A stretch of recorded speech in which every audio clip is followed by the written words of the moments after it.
आज के वीडियो का विश्लेषण क्या होगा। आज मैं स्मॉल कैप और मिड कैप को लेके कुछ ऐसे पॉइंट्स रखूंगा जो इन्वेस्टर के लिए काफ़ी इंपॉर्टेंट है। जी हाँ, आज के डेट में देखें तो कई ऐसे एसआईपी है, स्पेशली स्मॉल कैप और मिड कैप की बात कर रहा हूँ, जहाँ पे अब नेगेटिव रिटर्न देखने को मिल रहा है। पिछले एक साल का अगर आप एसआईपी रिटर्न देखोगे स्पेशली स्मॉल कैप में, तो मैं बंधन स्मॉल कैप और Motilal Oswal small cap mutual fund को यहाँ पे स्किप करूँ तो हर एक स्मॉल कैप म्यूचुअल फंड में नेगेटिव रिटर्न का फिगर काफ़ी बढ़ता हुआ देखने को मिल रहा है। ये मैं एसआईपी रिटर्न की बात कर रहा हूँ, लेकिन इन्वेस्टर को इस नेगेटिव रिटर्न से घबराना नहीं चाहिए। ये जो नेगेटिव रिटर्न बढ़ता ही जा रहा है, देखो इससे आपको कुछ भी नेगेटिव डिसीजन नहीं लेना चाहिए। आने वाले समय में जो ये नेगेटिव रिटर्न है ये आपको पॉजिटिव में देखने को मिलेगा। पिछले 6 महीने 7 महीने का आंकड़ा देखें तो स्मॉल कैप में लगातार गिरावट है और इसके चलते पिछले एक साल का जो एसआईपी रिटर्न है उसमें हमें नेगेटिव आंकड़ा देखने को मिल रहा है। तो बहुत ऐसे इन्वेस्टर यहाँ पे क्वेरी जनरेट कर रहे हैं कि जो ये स्मॉल कैप में एसआईपी का यहाँ पे नेगेटिव रिटर्न दिख रहा है, क्या आने वाले समय में ये जो एसआईपी में नेगेटिव रिटर्न है पॉजिटिव होगा। यहाँ पे पॉइंट आपके सामने रखना चाह रहा हूँ, अगर एसआईपी में आपको नेगेटिव रिटर्न दिख रहा है और अगर आप यहाँ पे अपने एसआईपी को कंटिन्यू करते जाओगे तो वो एवरेजिंग होता जाएगा और जो आपका एसआईपी का नेगेटिव रिटर्न है वो धीरे धीरे कम होगा और कुछ दिन के बाद वहां पे पॉजिटिव आंकड़े भी देखने को मिलेंगे। अगर आपने यहाँ पे अपने एसआईपी को यहीं पे स्टॉप कर दिया तो जो आपका नेगेटिव रिटर्न है, अगर मार्केट और गिरेगा तो वहां पे फिगर और नेगेटिव ज्यादा देखने को मिलेगा। लेकिन अगर आप एवरेजिंग करते जाओगे एसआईपी में तो आपका एसआईपी जो नेगेटिव रिटर्न है वो कम धीरे धीरे देखने को मिलेगा। अब दूसरे पॉइंट की बात करता हूं, जो इन्वेस्टर यहाँ पे क्वेरी जनरेट कर रहे हैं, लेकिन आप में से बहुत ऐसे व्यूअर हैं जो चैनल में पहली बार हैं, चैनल को सब्सक्राइब करें, वीडियो को लाइक करें और शेयर करना ना भूलें। दूसरा जो पॉइंट है, देखो बहुत ऐसे म्यूचुअल फंड एएमसी हैं जहां पे अब एयूएम धीरे धीरे कम हो रहा है। बहुत ऐसे म्यूचुअल फंड भी हैं जिनका एयूएम कम हो रहा है। मैंने कुछ दिन पहले इस पे वीडियो पब्लिश किया था कि अगर अब स्मॉल कैप का एयूएम कम हो रहा है, इसका मतलब ये नहीं कि वहां से लोग पैसा निकाल रहे हैं।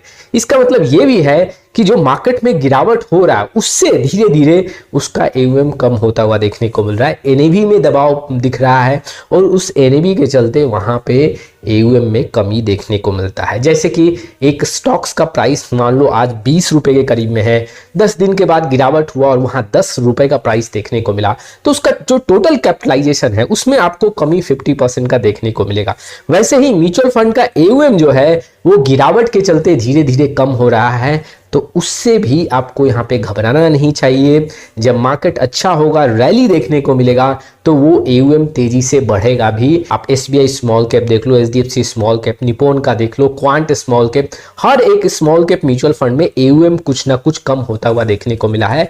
और यहाँ पे ओवरऑल एएमसी का भी आंकड़ा देखोगे तो एयूएम में कमी देखने को मिला है, तो उससे आपको घबराना नहीं है। अगर एयूएम कम हो रहा है तो वो मार्केट के गिरावट के चलते हो रहा है, आगे वो बढ़ेगा भी। लेकिन इन्वेस्टर को यहाँ पे क्या सावधानी बरतनी चाहिए। जब भी आप अपना पैसा इन्वेस्ट करने जाए म्यूचुअल फंड में, तो आपको सारा पैसा स्मॉल कैप में या मिड कैप में नहीं लगाना है। मैं बार बार ऐसे पॉइंट को लेके तवज्जो देता हूँ, इन्वेस्टर के सामने ऐसा स्टेटमेंट रखता हूँ कि सारा पैसा आपको स्मॉल कैप मिड कैप में नहीं डालना है। गिरावट अगर आप देखोगे तो बहुत ज्यादा स्मॉल कैप और मिड कैप में देखने को मिल रहा है। अगर आपके पोर्टफोलियो में लार्ज कैप का एलोकेशन नहीं होगा तो डाउन साइड प्रोटेक्शन अच्छा नहीं देखने को मिलेगा और नुकसान काफी ज्यादा देखने को मिलेगा। हो सकता है कि आपके पोर्टफोलियो में 40% 50% का नुकसान एक समय देखने को मिले।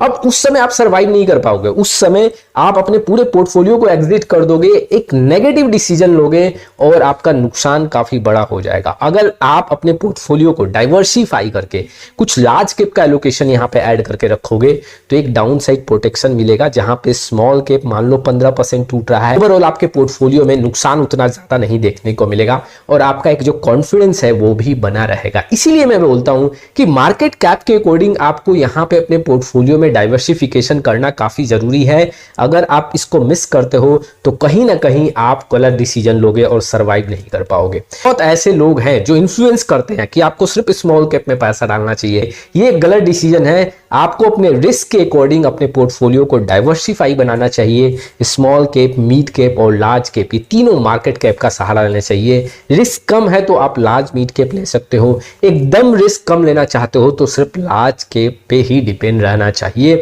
जी हाँ, ऐसा नहीं कि सारा पैसा हम स्मॉल कैप में लगा दें। चलिए कुछ पॉइंट्स मैं इन्वेस्टर के सामने रखना चाहता हूं। कई ऐसे म्यूचुअल फंड इन्वेस्टर हैं कि इस समय हम क्या करें, ये जो गिरावट हो रहा है स्मॉल कैप मिड कैप में, हम यहाँ पे क्या स्ट्रैटेजी अपना सकते हैं। देखो आपके पास बहुत पैसा नहीं है, छोटा अमाउंट है आपका एसआईपी का, तो मैं आपको बोलूंगा कि जो आप मान लो कि 30 दिन में एक बार में जो आप एसआईपी करते हो उसको पर डे का यहाँ पे एसआईपी कर दो स्मॉल कैप मिड कैप में। इससे क्या होगा, आपको डे बाय डे जो ये गिरावट हो रहा है स्मॉल कैप मिड कैप में उसका बेनिफिट आपको मिलेगा, छोटे छोटे अमाउंट में भी, लेकिन बेनिफिट आपको मिलेगा और वो लंबे समय में काफी आपको फायदा देगा। कई ऐसे इन्वेस्टर हैं जो एसआईपी बहुत बड़े अमाउंट के साथ कर रहे हैं, मैं उनको यहाँ पे एडवाइस करूंगा कि कुछ आपको लमसम भी करना चाहिए, साथ के साथ आपको कुछ लमसम करना चाहिए। इससे क्या होगा, आपका एनएवी का जो प्राइस है वो धीरे धीरे नीचे आएगा, एवरेज होता जाएगा और उसका भी बेनिफिट आपको लॉन्ग टाइम में देखने को मिलेगा। अगर आप एसआईपी कर रहे हैं और लमसम नहीं कर रहे हैं तो भी आपका रिटर्न अच्छा होगा, बट अगर आप अपने पोर्टफोलियो में बहुत अच्छा रिटर्न देखना चाहते हो, उस गिरावट का जो अपॉर्चुनिटीज को ग्रैब करना चाहते हो, तो अपने एनएवी को एवरेज भी करो। जैसे कि स्टॉक्स में आप इंटर करते हो, वो फिर नीचे गिरता है तो कुछ आप एवरेजिंग करते हो कि एवरेज नीचे का प्राइस मिले, जिससे बहुत जल्दी अगर मार्केट में रिकवरी हो तो हमें प्रॉफिट भी देखने को मिले और अच्छा खासा रिटर्न भी देखने को मिले। वैसे ही आप अपने एसआईपी के साथ यहाँ पे आपको कुछ ना कुछ लमसम करना चाहिए, थोड़ा बहुत ऐड ऑन करना चाहिए, जिससे आपको लॉन्ग टाइम में बेनिफिट मिले।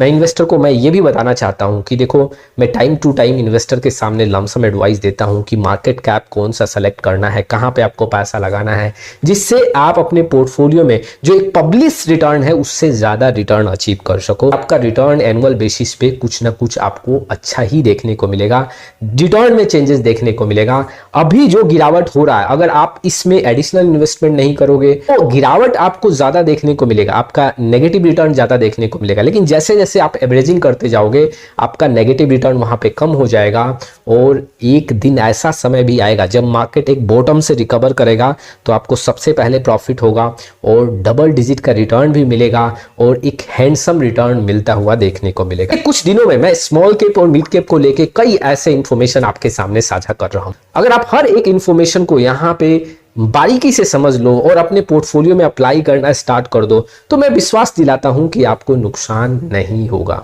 आप जो भी आप इन्वेस्टमेंट कर रहे हो उसको कंटिन्यू करो अपने रिस्क के अकॉर्डिंग। लेकिन हाँ, अगर शॉर्ट ड्यूरेशन का गोल है तब आप अपने पोर्टफोलियो को थोड़ा सा मॉडिफाई कर लो, जैसे कि 3 साल 4 साल का आपका सिर्फ गोल बचा हुआ है तो अपने पोर्टफोलियो को यहाँ पे आपको मॉडिफाई करना चाहिए। अदरवाइज किसी भी पॉइंट पे संकोच नहीं करना चाहिए और अपने इन्वेस्टमेंट को कंटिन्यू करना चाहिए। मैं इन्वेस्टर को बार बार यहाँ पे समझाता हूं कि अगर आपका म्यूचुअल फंड नुकसान में है, अभी नेगेटिव रिटर्न में है, तो बस आंख बंद कर लो, वैसे म्यूचुअल फंड पे अभी नजर नहीं दौड़ाओ जब तक मार्केट अच्छा ना हो जाए। मार्केट अच्छा नहीं है तो यहाँ पे इसीलिए हर एक म्यूचुअल फंड में नेगेटिव रिटर्न देखने को मिल रहा है। अब नेगेटिव रिटर्न देखने को मिल रहा है इसका मतलब ये नहीं है कि वो म्यूचुअल फंड अच्छा नहीं है। आप यहाँ पे इंतजार करोगे तो देखोगे कि वो म्यूचुअल फंड में भी रिटर्न बन रहा है। एक्चुअली मार्केट नेगेटिव है और उसके चलते बहुत सारे फंड में यहाँ पे नुकसान देखने को मिल रहा है। पिछले 1 साल में स्पेशली स्मॉल कैप और मिड कैप में एसआईपी रिटर्न जो है वो नेगेटिव हो चुका है और इससे इन्वेस्टर काफी मायूस हो रहे हैं और कई ऐसे इन्वेस्टर अपने एसआईपी को भी रोक रहे हैं और अपने म्यूचुअल फंड को भी रिडीम कर रहे हैं और यहाँ से अपने पोर्टफोलियो को रिडीम करके पूरा बाहर निकल जा रहे हैं, जो कि एक सही डिसीजन नहीं है। मैं टाइम टू टाइम ऐसे इन्वेस्टर को मोटिवेट भी करता हूं, टाइम टू टाइम ऐसे इन्वेस्टर के सामने सही तथ्य भी रखता हूं। अगर आप फिर भी गलत डिसीजन लोगे तो वाकई में आने वाले समय में म्यूचुअल फंड से कभी पैसा नहीं बना सकते हो। ये कुछ इन्फॉर्मेशंस थे जो इन्वेस्टर के लिए काफी इंपॉर्टेंट थे। आप में से बहुत ऐसे इन्वेस्टर हैं जिनको पोर्टफोलियो रिव्यू और डिजाइन को लेकर प्रॉब्लम है। डिस्क्रिप्शन बॉक्स में आए डिटेल चेक करें और व्हाट्सएप नंबर के थ्रू जुड़ सकते हैं। फिर मिलेंगे एक नए वीडियो के साथ, तब तक के लिए जय हिंद, जय भारत।